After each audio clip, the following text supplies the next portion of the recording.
문재인 대통령님의 제안은 시대적 요구와 국민적 열망을 함께 풀어가자는 제안으로 생각됩니다. 국민적 요구에 부응하도록 하겠습니다. 검찰 내부에서는 추 후보자가 법무장관의 인사권을 활용해 대검찰청과 서울중앙지검 등 핵심 수사 라인을 바꿀 수 있다는 관측이 나오고 있습니다. 저는 추미애 장관이 의외로 허약하다고 보죠. 어떤 면? 왜냐하면 이제 검찰 개혁을 목표로 해서 취임하시는 것 같은데 네네. 검찰 개혁이라는 걸 수십 년 동안 아무도 성공 못했거든요. 그러니까 무슨 말이냐면 매우 전문가가 와야 돼요. 구석구석을 잘 알고 있는. 그러니까 이것이 단순히 인사권이나 감찰권을 휘둘러서 해결될 문제가 아니거든요. 그러니까 판사 출신이라는 거는 판사 출신이 검찰을 개혁한다는 건 더 어렵죠. 조직에 대해서 전혀 모른다는 뜻이거든요. 그리고 게다가 또 언론의 평을 보니까 스트리트 파이터라고 나오는데 그거는 이제 막 싸움꾼이라는 거 아니에요. 싸우는 게 아니에요. 검찰 개혁은.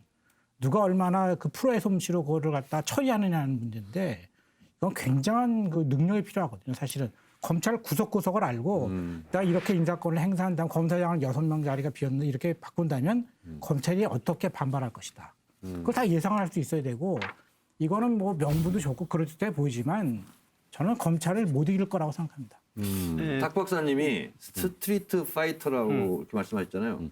근데 저는 스페셜 파이터처럼 보입니다. 그리고 제가 좀 당 대표 할 때 공수처법이라든가 검경 수사권 분리 있잖아요. 이것은 기본적으로 다 파악하게 돼 있고요. 탁 박사님처럼 얘기를 한다면 검찰 인사가 아니다라고 주장을 하셔서 그렇게 하시는 것 같은데 옛날에 히딩크 감독도 성공할 수 있던 게 눈에 밟히는 사람이 없다는 거 아니에요. 그래서 히딩크 감독이 성공한 것처럼 오히려 검찰이 아닌 사람이 하는 것이 검찰 개혁의 적임자다. 그러니까 그거에 대해서 동의하는데요. 검찰 개혁할 때는 사시와 관계없는 사람, 이 조직과 관계없는 사람, 검사도 아니고 판사도 아니고 변호사도 아닌 사람이 와야지 외부 인사가 와야지 개혁을 할 수 있다. 그런 사람이 어떤 사람이? 그러니까 그게 바로 정치가 할 일이에요. 왜 그걸 못하는가? 대통령이요. 그래서 그렇게 완벽한 조건을 그렇지 가진 사람이 않죠. 존재할까요? 안 해요. 그건 안 해요. 우리나라에는요 의외로 사람이 많아요. 자기 사람만 쓰려고 하니까 그런 거예요. 그러니까 정치에 기웃거리는 사람은요 이런 개혁을 못하죠. 그거를 바닥해내는 것이 대통령의 능력이고 할 일인 거죠. 근데 제가 보기에는 일단 추미애 전 대표께서 네. 문재인 대통령 사람이냐 이렇게 얘기한다면은 전혀 아니죠. 그런데 어쨌든 장관 한 사람을 놓고 저 사람이 해야 검찰개혁 성공한다. 저 사람 아니면 안 된다. 이렇게 얘기하는 것 자체가 틀렸다고 그럼 보고요. 문재인 대통령이 틀렸던 거네. 문재인 대통령이 조국 장관을 적임자라고는 하셨지만 저 사람이 유일하다. 저 사람 아니면 검찰개혁 못한다고는 하지 않으셨죠. 저는 조국 장관만이 검찰개혁을 할 수 있는 한 사람, 유일한 한 사람이다. 이렇게 말하는 것은 좀 문제가 있다. 또 추미애 장관 본인도 내가 이걸 해서 뭐 더 한 단계 올라가서 다음에는 뭘 총리를 해야지, 서울시장을 해야지 이런 계산 하시지 마시고 그러니까 생즉사, 사즉생의 각오로 육참골단, 살을 내주고 뼈를 얻는다는 그 정도 각오로 덤벼야만 성공할 수 있는 게 검찰 개혁이다. 그렇게 생각합니다. 근데 이번에 이제 추미애 법무부 장관이 지금 해야 할 가장 중요한 임무가 뭘까요? 총선을 4개월 앞두고 있거든요. 네.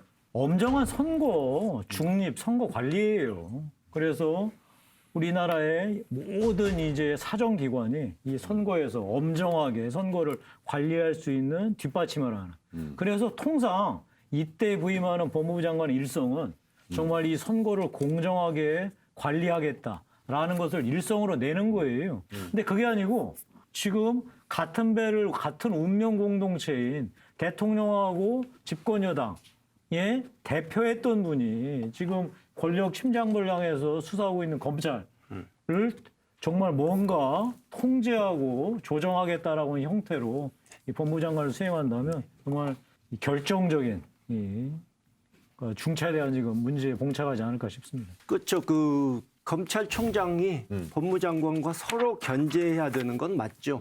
근데 지금 검찰을 보면 이 검찰 요직에 윤석열 총장 사람들이 다 있거든요. 그러니까 다른 목소리를 낼 사람도 없고 견제할 사람도 없고 이런 것은 과거 정권에서 참 보기 드문 일인데 추미애 의원께서도 워낙 강단이 있으신 분이고 쉽게 뭐 이렇게 타협하고 그런 성격이 아니시기 때문에 단호하게 치고 나갈 가능성이 많다. 그렇게 봅니다.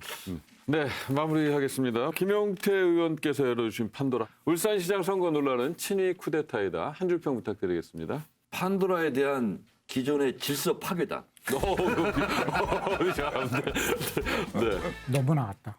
너무 나갔다. 네. 친위 쿠데타의 개념을 혼란스럽게 만드셨다. 예, 네.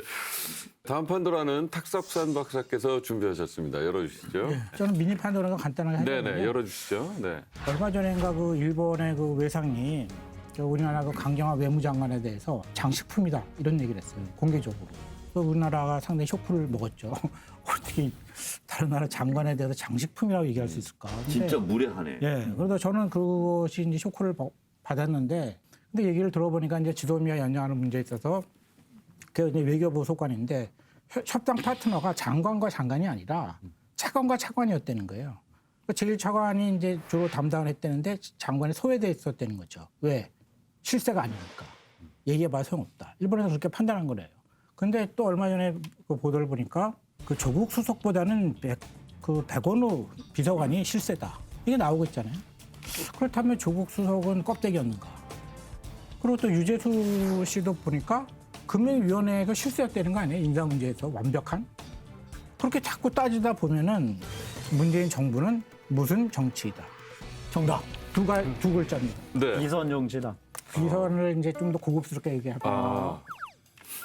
그렇습니까? 고급스럽게. 제가 왜냐하면 비선이라는 건 보이지 않는 거잖아요. 근데 이거 보여요. 네. 좀 고급스러워. 그러면 투명 정치다. 보이니까. 투명은 하죠. 투명은 하는데. 보인다면서요. 그러니까 왜냐하면 투명한 게 금융위원회에서 누가 실세인지 다 알았으니까 투명한 거죠. 그럼 이중정 씨 그거보다는 제가 그냥 생각한 예. 거는 차관 정치. 차관 정치.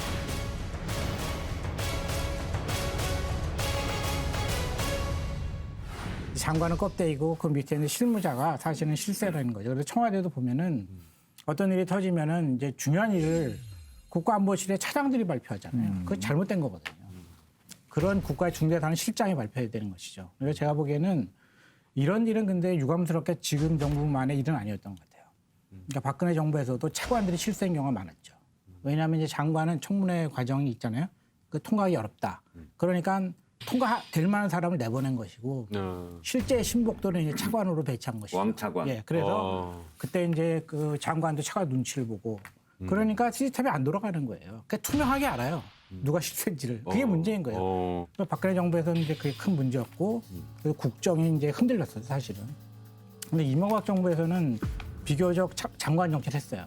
그래서 이제 명실상부한 게 됐었는데 제 기억에는 노무현 정부에서도 이런 문제 있었어요. 그때는 제 기억에 보좌관이라는 것이 있었는데 장관에 그게 이제 주로 젊은 사람들이었어요. 근데 그 사람들이 실세였다고 제가 기억해요.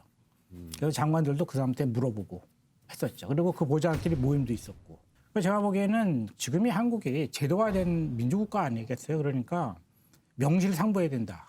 장관 밑에 차관이 있고 그게 영이 서야 되는 것이죠. 그렇죠. 그래야 네. 되는데 지금은 영이 안 선다는 거예요. 그래서 나온 말이 이너서클이잖아요. 네. 끼리끼리 모여갖고 누구는 이너서클 아니냐 바깥이냐 가장 중요한 거잖아요. 지금 여기서.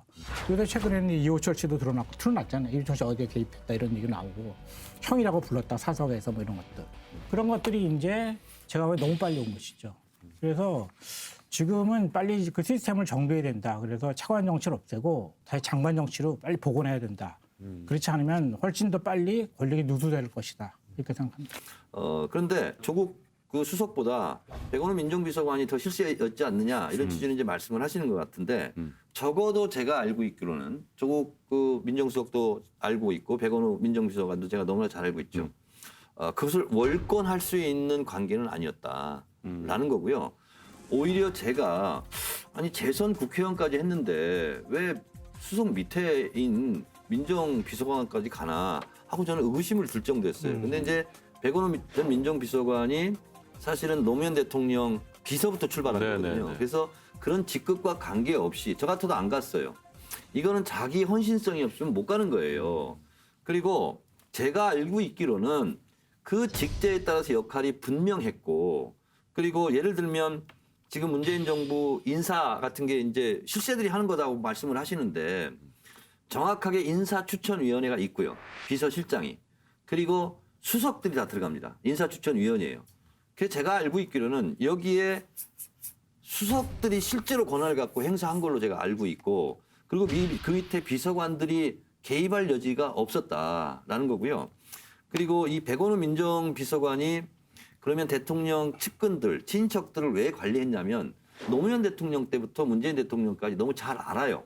잘 아는 사람이기 때문에 민정비서관 역할을 한 것 같아요.